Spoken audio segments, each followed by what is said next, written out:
Corona virus ने कश्मीर में भी अपना कहर बरपाया है। वादी कश्मीर में आज कोरोना वायरस की वजह से एक 65 बरस के शख्स की मौत हो गई है। मुतासरा शख्स का ताल्लुक हैदरपुरा श्रीनगर से बताया गया है। ये शख्स हाल ही में कोरोना वायरस पॉजिटिव पाए गए थे। वो श्रीनगर के सीडी अस्पताल में जेर इलाज थे। इनकी मौत की तस्दीक जम्मू कश्मीर इंतजामिया ने कर दी है। जम्मू कश्मीर के कमिश्नर सेक्रेटरी रोहित कंसल ने ट्वीट करके इसकी जानकारी दी। कंसल ने कहा कि मुतासरा शख्स हैदरपुरा से है। इनके राब्ते में आए 4 अफराद में भी कोरोना वायरस पाया गया है।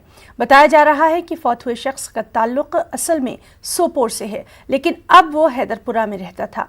रोहित कंसल ने ट्वीट करके लोगों से अपील की कि अभी भी देर नहीं हुई है। उन्होंने लोगों से अपील की है कि वो अपने घरों के अंदर ही रहें।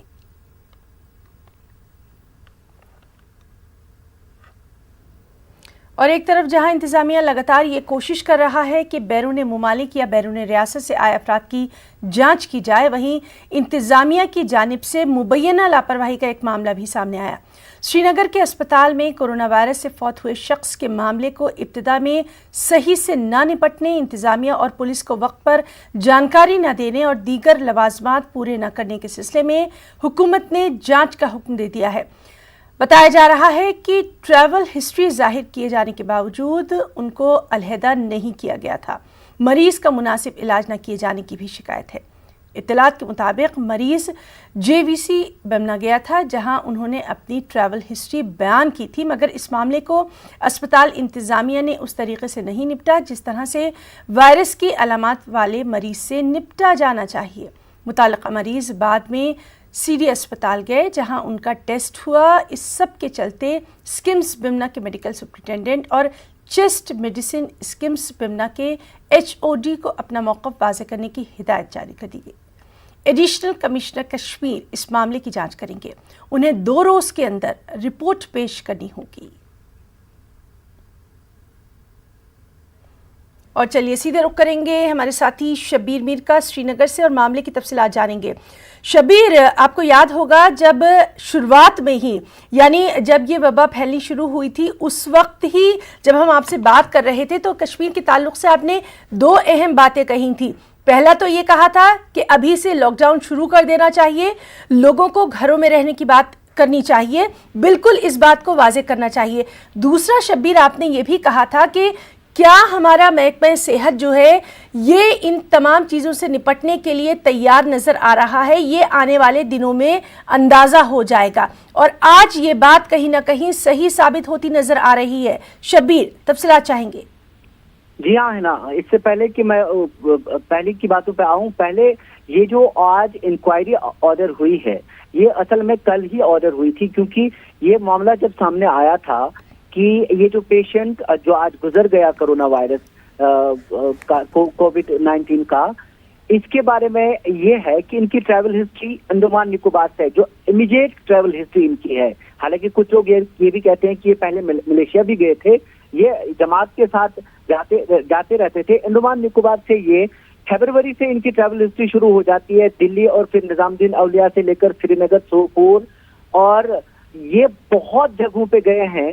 और जब ये पॉजिटिव करार दिए गए, उसके बाद इमीडिएटली दूसरे ही दिन इनके जो इमीडिएट कंटैक्ट थे 4 लोग हाजन बांडीपुरा के, वो पॉजिटिव करार दिए गए। तो इंक्वायरी ये है कि जो JVC हॉस्पिटल, जिसे आमतौर पे यहाँ पे कहते हैं, वो स्किम्स मेडिकल कॉलेज हॉस्पिटल है बेमना में, वहां पे ये पेशेंट 21 तारीख को सुबह 8:30 बजे गया था। तो वहां पे इनकी निगहदाश्त नहीं की गई। हालांकि इन्होंने अपनी ट्रैवल हिस्ट्री भी बताई थी कि ये अंडमान निकोबार से आए हैं और इनकी हालत भी अच्छी नहीं थी। उसके बावजूद उन्हें वहां पे एडमिट नहीं किया गया, या अगर वो ये बहाना देते हैं कि ये एडमिट नहीं हुए और निकल गए, तो पुलिस को, एडमिनिस्ट्रेशन को इतला नहीं दी गई। ऑर्डर में साफ तौर पे कहा गया है कि ये गफलत हुई है, और जो सुपरिटेंडेंट है हॉस्पिटल के और जो गैस डिजीजेस के जो HOD है, वो अपना मौके वाजा करें, वो सफाई दें। न सिर्फ इतना, एडिशनल कमिश्नर को जो जिम्मेदारी दी गई है वो इसकी तहकीकात करें और मिसाली कार्रवाई की जाए उन अफसरान के खिलाफ जिन्होंने गफलत की है। ये बहुत बड़ी गफलत है।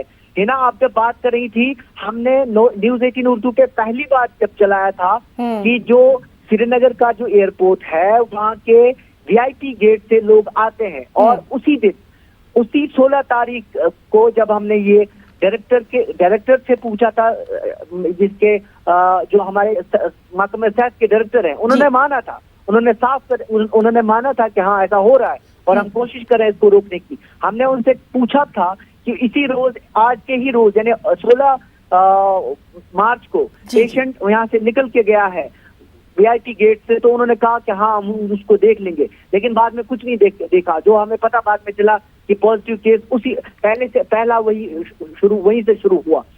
तो गफलतशारियां बहुत हुई है।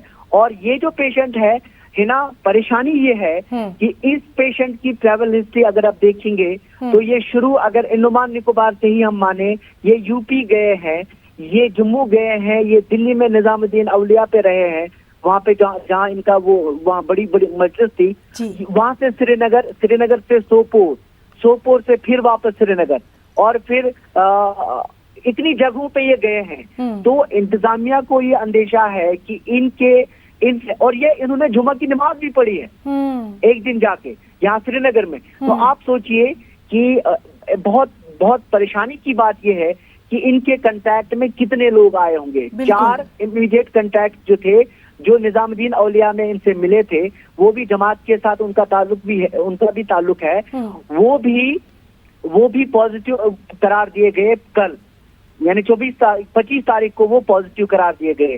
और ये बहुत सारे लोगों से मिले हैं, इसलिए इंतजामिया को ये बहुत परेशानी है कि इतने सारे कंटैक्ट, कुछ कंटैक्ट ऐसे होंगे जिन्हें हम बी वाले कंटैक्ट कहते हैं, जिनको पता ही नहीं है ये शख्स कौन है और क्या है, या उसको पहचानते भी नहीं है, या उन्हें खबर भी नहीं होगी कि ये उनके साथ मिला है या नहीं, कहीं मिला है, उनके साथ कंटैक्ट में रहा है या नहीं रहा है। तो ये एक बहुत बड़ी गफलतशारी है जो शुरू हुई है जेवीसी से, सिकिम्स मेडिकल कॉलेज हॉस्पिटल बेमना से, और इसकी तहकीकात अब की जा रही है और 2 दिन के अंदर इसकी रिपोर्ट आनी है ना। जी शबीर, बहुत बहुत शुक्रिया आपका तमाम तर तफसीलात के लिए। और लगातार अपने नाज़रीन तक हम बार बार यही बात पहुंचा रहे हैं कि अब बहुत एहतियात करने की ज़रूरत है, तमाम तर चीज़ों को परे रखकर घर में रहें और अपना ख्याल खुद रखें। बहुत बहुत शुक्रिया हम अदा करना चाहेंगे शबीर का, जिन्होंने तमाम तर जानकारी तफसीलात के साथ हमारे नाज़रीन तक रखी है। भोपाल से अहम खबर है, जहां गैस सानहे मुतासरीन के लिए मुख्तस अस्पताल में अब कोरोना के मरीजों का इलाज हो रहा है। ताहम गैस सानहा मुतासरीन अब इस मामले में सुप्रीम कोर्ट रुजू हो रहे हैं। उनका कहना है कि ये हमारे साथ नाइंसाफ़ी है।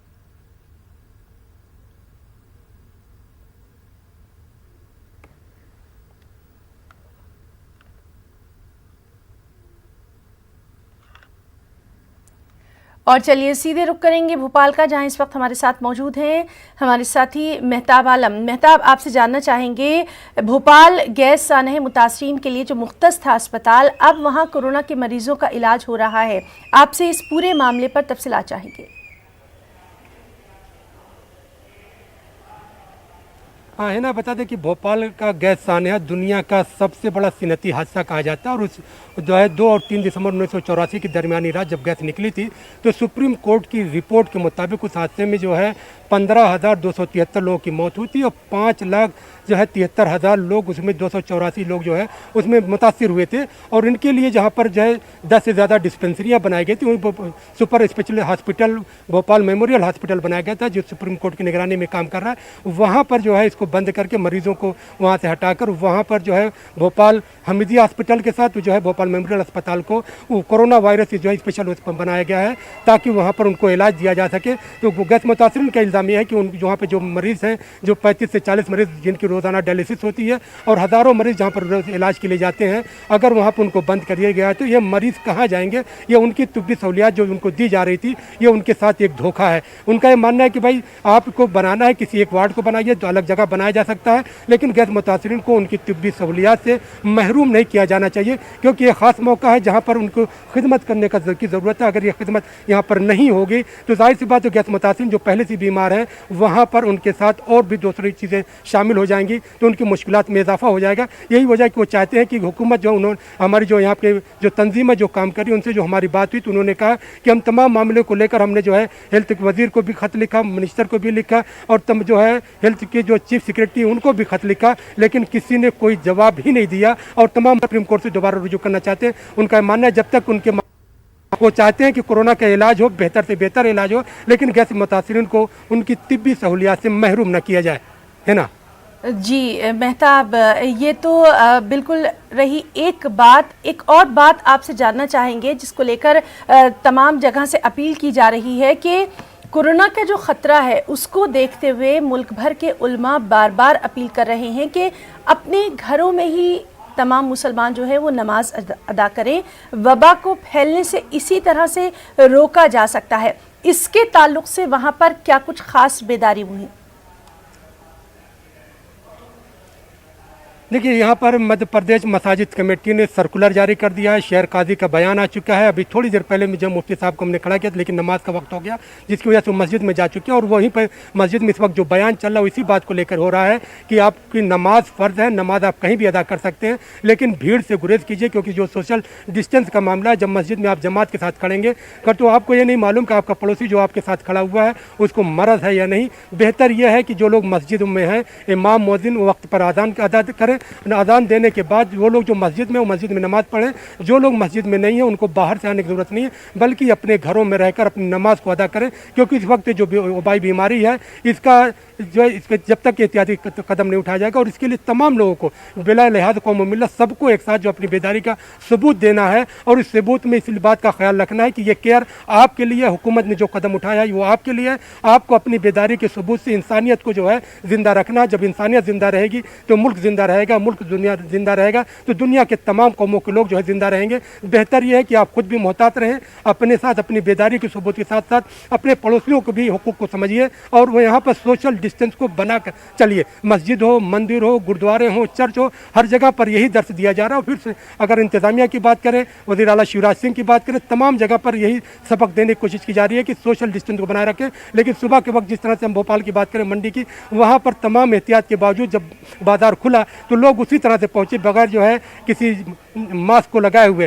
तो हमें देख रहे हैं कि तुम एहतियात की जो बार बार एहतियात दी जा रही है उसका कहीं ना कहीं लोग जो है खुद रूल को तोड़ते हुए नजर आ रहे हैं। और जब तक इस तरह की वायलेशन होता रहेगा तो इतने बड़े खतरे से बचना मुश्किल होगा। बेहतर यह है कि आप अपनी समाजी बेदारी का सबूत दीजिए और अपने साथ साथ अपने घर का ख्याल रखिए। और आप इस बात का ख्याल रखिए कि अभी तो बेहतर है कि आप अपने घर में कैद हैं। कल को खुदा न खास्ता अगर आपको ये बीमारी हो जाती है तो आपको जो है पुलिस की तहवील में ले जाकर अस्पताल में भर्ती किया जाएगा, तो आपके घर वाले भी आपको देखने से महरूम हो जाएंगे। और वहाँ पर अगर किसी का इंतकाल हो जाता है तो उसको अस्पताल से ही जो है शमशान घाट या कब्रस्तान तक ले जाया जाएगा, आपको घर में उसकी सूरत देखने के लिए महरूम हो जाएंगे। तो बेहतर यह है कि घरों में रहिए, घरों में एक दूसरों की सूरतों को देखिए, अपने तामीरी काम को कीजिए, अपनी बेदारी के सबूत देते हुए मुल्क की जो इस वक्त जो है अहम कदम उठाया गया है उसमें अपना कंट्रीब्यूशन पेश कीजिए। केयर फॉर यू आप सबके लिए है। जी मेहताब, बहुत सही आपने तज्जिया किया है कि इस वबा को फैलने से रोकने के लिए हम सबको इस जानिब कदम उठाना होगा। और लगातार हमारा चैनल भी यही कह रहा है कि आप अपने घरों में रहें, वहीं आप सबसे ज़्यादा हिफाजत से हैं। अगर जान है ना जी जी है ना, जो है मैं है ना, मैं यहाँ पे बता दूँ, इस वक्त जो है मुफ्ती साहब हमारे साथ आ चुके हैं। मुफ्ती साहब जो है यहाँ जानते हैं फैयाद, अभी आप मस्जिद में गए थे, लोग नमाज पढ़ गए, तो आप क्या समझाने के लिए गए थे? मैंने समझाया मस्जिद में लोगों को कि ये वक्त जो है हंसी मजाक का नहीं है, ये वक्त जो है सीरियस में लेने का है। अगर इस वबाई अमराज कोरोना वायरस से बचना है तो अपने आप को घरों में कैद कर लें, अपने आप को घरों में महफूज कर लें। और ये शरीयत का हुक्म भी है, ऐन कुरान का हुक्म भी है, इस्लाम का हुक्म भी है। कुरान करीम के अंदर अल्लाह ताला ने फरमाया वमन अहयाहा फकअन्नमा अहयन्नास जमीआ, जिसने एक इंसान की जान बचा ली उसने सारी इंसानियत की जान बचा ली। इस वक्त जो इंसानियत की जान बचाना लाजमी है, बहुत फर्ज है। सबसे बड़ा काम, सबसे बड़ा जिहाद इस वक्त का ये है कि हम इंसानियत की जान को भी बचाएं और अपनी जान को भी बचाएं। ये सबसे बड़ा जिहाद है इस वक्त का। इसलिए सबको अमल करना बहुत ही ज़रूरी है कि अपने आप को अपने घरों में कैद कर लें। लेकिन इस वक्त कुछ लोगों का ये कहना है कि मस्जिदों में अगर नमाज नहीं होगी तो वो कुछ दुनिया अलग अलग तरह की बातें कर रहे हैं। नहीं, वो गलत फहमी में मुब्तला हैं। इंशाअल्लाह वो गलत फहमी में मुब्तला हैं और उन तक भी बात पहुँचाई जा रही है, वो भी अमल करने लगेंगे इंशाअल्लाह, उनके भी बात समझ में आ जाएगी। इस तरह से है ना, आप देखा कि मुफ्ती साहब कह रहे हैं कि इस वक्त जो है सबसे बड़ा जिहाद यही है कि इंसानियत का तहफ़्फ़ुज़ किया जाए और ये कुरान और शरीयत के मुताबिक है, तो लोग अपने घरों में रहकर अपनी इबादत को अदा करें, ज़िक्र और अफ़कार में अपना वक्त लगाएं, अपना तामीरी वक्त लगाएं, है ना। जी मेहताब, और अपने चैनल के ज़रिए भी हम यही बात पहुंचाने की कोशिश कर रहे हैं कि जितना हो सके सोशल डिस्टेंसिंग पर बहुत अमल करना ये वक्त की सबसे बड़ी इस वक्त ज़रूरत बन गई है। आपका और आपके साथ जो ख़ास मेहमान थे, दोनों का हम बहुत बहुत शुक्रिया अदा करना चाहेंगे, क्योंकि हम अपने चैनल के ज़रिए नाजरीन तक ये बात पहुंचाना चाहते हैं कि उनकी हिफाजत खुद अगर वो करेंगे तो सबसे ज़्यादा अहम होगा। बहुत बहुत शुक्रिया मेहताब आपका तमाम तर जानकारी के लिए। रुकना चाहेंगे एक ब्रेक के लिए।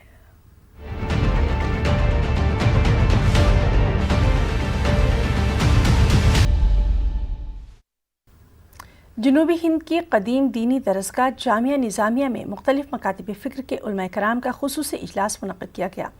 इजलास की निगरानी शेखुल जामिया जामिया मौलाना मुफ्ती खलील अहमद ने की। इसमें मौजूदा हालात में कोरोना वायरस की वबा के पेश नज़र मुख्तलिफ उमूर पर तबादला ख्याल किया गया, साथ ही एहतियाती इक़दामात पर अमल करने का फैसला लिया गया। मौलाना मुफ्ती खलील अहमद ने मीडिया से बातचीत में कहा कि शरीयत में हंगामी हालात में तर्क जमात की पूरी इजाज़त दी गई है, चुनाचे मौजूदा कोरोना वायरस की वबा भी इसमें शामिल है।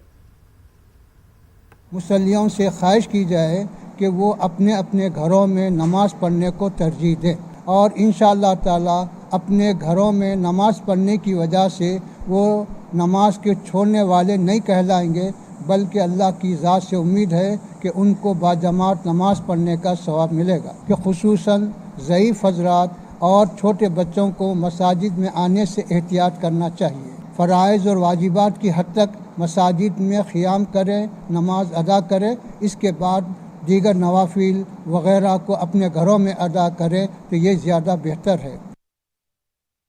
कोरोना की वजह से मुल्क भर के उलमाए कराम मुसलमानों से अपील कर रहे हैं कि वो घरों में ही नमाज अदा करें, मस्जिद में एक साथ इकट्ठा ना हो। दरअसल कोरोना को फैलने से रोकने के लिए ये अपील लगातार की जा रही है।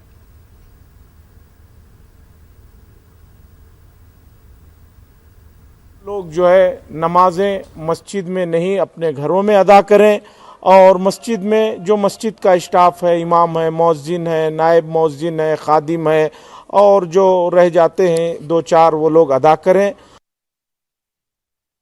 उधर रांची में कोरोना को लेकर खास साफ सफाई का ख्याल रखा जा रहा है। मस्जिदों में ब्लीचिंग पाउडर और फिनाइल का छिड़काव पाबंदी से किया जा रहा है। साथ ही मुसल्लियान से घरों में ही नमाज अदा करने की अपील की जा रही है। कई मसाजिद से लाउड स्पीकर्स के जरिए लोगों को कोरोना से बचने की हिदायत जारी की जा रही है। जब से प्रधानमंत्री और मुख्यमंत्री का ऐलान हुआ है, सभी लोग जो है वो घरों में अपने नमाज पढ़ रहे हैं। दोनों से भी बार बार इस चीज़ों का ऐलान किया जा रहा है कि लोग परहेज करें और अपने घर में रहें। ये महामारी है कोरोना, और सब लोग जो है वो उसको परहेज करें, और जब लोग बचेंगे तभी देश बचेगा, और ये देश हित में ही बेहतर है। हम अपील कर रहे हैं कि अपने मोहल्ले के पूरे बच्चे और पूरे शहर के लोग अपने अपने घरों में रहें, ज़्यादातर घर में रहें, सड़क पर ना निकलें, भीड़ ना लगाएं। गवर्नमेंट जो कानून लगाई है हमारी हिफाजत के लिए, इसमें हमारा अपना फ़ायदा है, लिहाजा हम मस्जिदों से ऐलान कर रहे हैं। सदर साहब जनाब मोहम्मद इम्तियाज़ साहब इस्लाही कमेटी के सदर हैं, वो भी बार बार लोगों को मुतनब्बह कर रहे हैं कि ज़्यादा से ज़्यादा अपने घर में रहें, सफाई पे ध्यान दें। और अब हम बात करेंगे कोरोना वायरस से शिकस्त हाल मजदूरों की।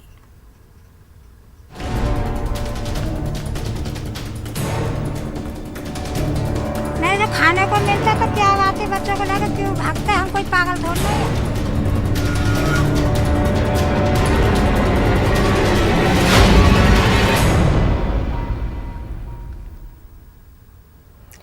जी हां, पूरे मुल्क में लॉकडाउन की वजह से दिहाड़ी कमाने खाने वालों और मजदूरों के लिए रोजी रोटी का मसला खड़ा हो गया है। इन मजदूरों की परेशानियां मजीद बढ़ गई हैं, जो कि अपने घरों से दूर हैं, दूसरी जगहों पर काम कर रहे हैं। हजारों ऐसे मजदूर हैं जिनका ताल्लुक बदायूं या फिर अलीगढ़ से है। अब वो ट्रांसपोर्ट खदमात बंद होने की वजह से दिल्ली से ही पैदल अपने घरों की जानिब निकल पड़े हैं। सर मेहनत मजदूरी करने वाले आदमी है, रिक्शा भी बंद है, फैक्ट्रियाँ भी बंद हो गई, खाने पीने को कुछ है नहीं है, क्या करेंगे फिर? 20 दिन का और बढ़ा दिया आगे सरकार ने। क्लोज सारी दुकान जो भी शॉप वॉप है सारे क्लोज कर रखे हैं। वही बात है, अब यहाँ से जा रहे हैं, रास्ते में कुछ मिलता है तो ठीक है, ना तो पैदल ही जाते हैं। फिर मजबूरी थी और खाने पीने की दिक्कत थी, कुछ राशन फासन ना मिला और लड़का भी मेरा बीमार है, इस वजह से बहुत ज़्यादा पड़ी है, बहुत दिक्कत है। क्या क्या दिक्कत आपको? नहीं रोटी है, नहीं पानी है, कुछ नहीं, क्या करना, दिक्कत है खाने पीने ना, बाहर लगने रोड में भीतर जुगी में आके क्या करना उसमें। इस चक्कर गाँव में तो अपने काम करने कुछ सुविधा नहीं है सर, हमारे तो कुछ नहीं मिला आज तक। कब से खाना नहीं खाया? कल से नहीं खाया? नहीं।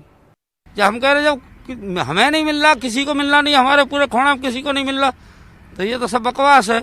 नहीं, जो खाने को मिलता तो क्या बात है, बच्चों को लेकर क्यों भागते हैं? हम कोई पागल थोड़ी नहीं है, इसलिए तो वो बच्चे जब बीमारी से मर गए तो खाने से और ज्यादा मर जाएंगे बच्चे। हमारे को कासगंज जाना है, अपने घर पे जाना है, और क्या नाम है, यहाँ पर अगर रहेंगे भी तो आप खुद समझदार हो, कोई मालिक है कितने दिन तक बिठा के खिलाएगा, इसलिए हम अपने घर ही जा रहे हैं। दिन पे दिन महंगाई बढ़ रही है, मकान मालिक का भी किराया देना है, घर वाले सारे परेशान है, यही सोच के पता नहीं कितने दिन तक बंद रहेगा। यहाँ से 250-300 पड़ेगा लगभग। तो वहाँ पे रहते हैं, बाहर आओ तो पुलिस वाले मारते हैं, अंदर घुस देते हैं घरों में, रहने देते बाहर तो बिल्कुल भी, अंदर रहते हैं घर में, लेट रहते हैं, 4 दिन से लेटे थे। अब वहाँ पैसे खर्चे के निपट गए, पैसे मांगो मालिक से, बोलता भाई काम नहीं करा तो मालिक कहाँ पैसे देगा फिर। अरे सर हम आजमगढ़ के लिए जा रहे हैं। कहाँ पे? आजमगढ़ के लिए। आजमगढ़? हाँ। कितना किलोमीटर है यहाँ से? अरे सर यहाँ से कम से कम 8-8.5 किलोमीटर है। 850 किलोमीटर? हाँ। तो ऐसे पैदल जा रहे हैं? अब सर क्या करें, ऐसा है कि जो साइड पे मतलब काम बंद हो गया, हम लोग मतलब बिल्डिंग लाइन काम करते हैं, अब वहाँ कोई व्यवस्था नहीं है, कोई आने जाने की। अब सर सब भूखे मर रहे हैं, कैसे क्या किया जाए, इसके अलावा कोई चारा ही नहीं है। नहीं तो कैसे जाएंगे यहाँ से? सर ऐसे ही चले जाएंगे। कैसे? सर अगर कहीं सवारी मिलेगी, मतलब सवारी पे जाएंगे, इसके बाद नहीं मिलेगी तो अपना पैदल चले जाएंगे। मुल्क में लॉकडाउन का आज दूसरा दिन है। कांग्रेस की जनरल सेक्रेटरी प्रियंका गांधी ने कोरोना वायरस के खिलाफ जारी जंग की हिमायत करते हुए ट्वीट किया है। प्रियंका गांधी ने लिखा है कि हमको मुल्क के तहफ़्फ़ुज़ की खातिर सब्र से काम लेना होगा, कानून पर अमल करना होगा। जबकि प्रियंका गांधी हुकूमत से अपील करती नजर आई कि हुकूमत मजदूरों के लिए पैकेज लाए और उनके अकाउंट तक ये पैसा पहुँचाए, कालाबाजारी और जमाखोरी पर रोक लगाए, बैंकों की EMIs को जून तक के लिए मौखर किया जाए, वहीं पेट्रोल और डीजल की कीमतों में भी कमी की जाए। दिल्ली में कोरोना वायरस से मुतासिर की तादाद 34 हो गई है। इसमें से 24 का ताल्लुक दिल्ली से बाहर का है। मुतासिरीन में सिर्फ 10 का ताल्लुक दिल्ली से है। लॉकडाउन के बाद दिल्ली में नए मामलात में कमी आई है। 36 केस टोटल कोरोना वायरस के हुए हैं। पिछले एक दिन में 1 केस और बढ़ा है। कल तक 35 थे, आज 36 केस हुए हैं। इन 36 केसेस में से 26 केसेस उन लोगों के हैं जो विदेशों से आए थे, और उन 26 लोगों की वजह से आगे 10 लोगों को और हुआ है। तो फिलहाल अभी स्थिति नियंत्रण में है, अभी ये ट्रांसमिट नहीं होने लगा है, अभी तक ये लोगों में बीमारी फैलने नहीं लगी है। तो मैं आप सब लोगों ने, हम सब लोगों ने मिलके, सरकार ने, केंद्र सरकार ने, दिल्ली सरकार ने, पुलिस ने, जनता ने मिलके जो ये कंट्रोल किया है, इसके ये बहुत अच्छा है। लेकिन अभी जैसा मैं हमेशा कहता हूँ, अपनी पीठ थपथपाने का समय नहीं है। अभी आने वाले समय के अंदर इसे और कंट्रोल करने का समय है, क्योंकि दूसरे देशों का एक्सपीरियंस ये दिखाता है कि जब ये फैलने लगता है। और आपको सीधे लिए चलते हैं निर्मला सीतारमण की प्रेस कॉन्फ्रेंस में। And the lockdown has been enforced from then. The government has been working so that those affected directly, and particularly the poor, the migrant workers, the women, the disadvantaged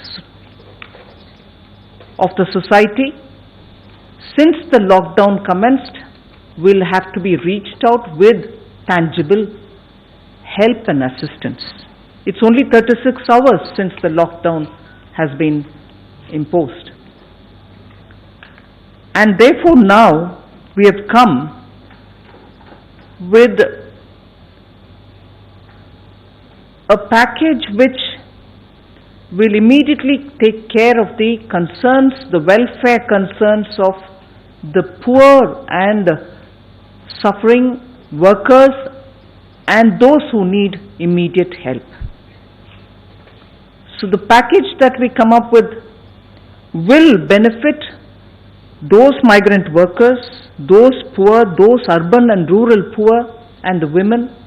And this Prime Minister Garib Kalyan scheme that we want to come out with is expected to meet a total of 1,70,000 crores.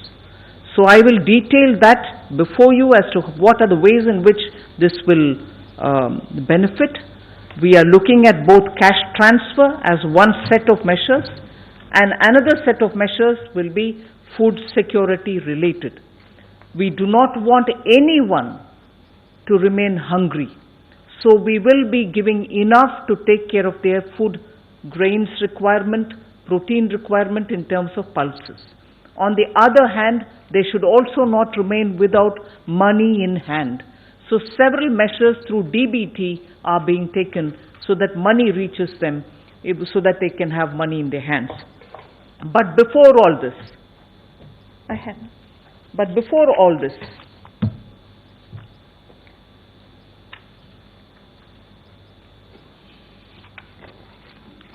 I wish to start with